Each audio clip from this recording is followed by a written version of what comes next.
This is a story about a girl named Meg Murry who is struggling in her school life and home life. She is teased for her looks, but also because her family is different. Rumor has it that her father has ran off and that her youngest brother, Charles Wallace, is slow. Meg also lives with her mom, a scientist, and twin brothers Sandy and Dennys. One day, Meg, Charles Wallace, and Calvin, a boy from school, explore a local haunted house. They are greeted by three women, Mrs. Whatsit, Mrs. Who, and Mrs. Witch, each a little odder than the next. The three women seem to know about Mr. Murry, and so the children follow them. However, as they are walking through the forest, something strange happens to them.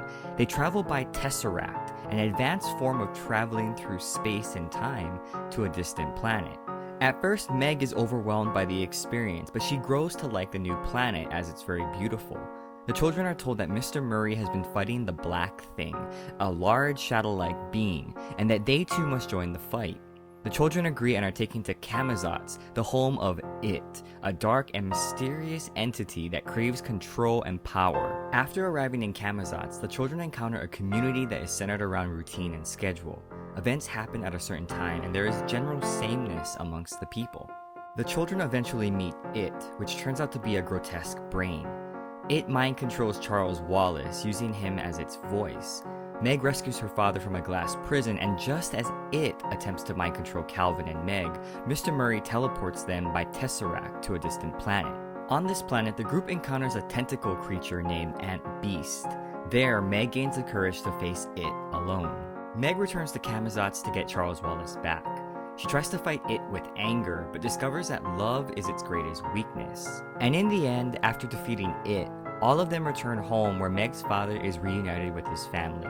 First, this story enters an interesting genre within children's literature. Technically, it's primarily science fiction, dealing with time and space travel and beings from different planets, and yet at the same time, it's about children dealing with issues that are relatable to a younger audience. One of these issues is maturity and the ability to identify the weaknesses within oneself. Each of the children is told their weakness, yet their weaknesses still manage to create problems. In fact, the reason Charles Wallace becomes mind controlled by It is because of his weakness, pride. Even Meg uses her weakness, anger, against It, but fails. From this fight between Meg and It, the story presents the conflict of love or emotion versus intellect. It is literally a giant brain that shuns emotion and calculates and schedules the behavior of the Meg'S people to create a totalitarian society.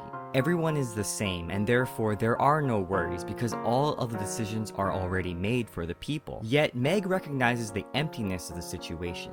So while everything is taken care of from the perspective of the society as a whole, the people as individuals are not given the opportunity to celebrate the differences amongst themselves. And it's here that the message of the story is conveyed. All of the characters, whether from Earth or beyond, are unique and interesting. Their characteristics and personalities are celebrated, not scorned. And it's these differences that make life worth living. In fact, it's good to be different.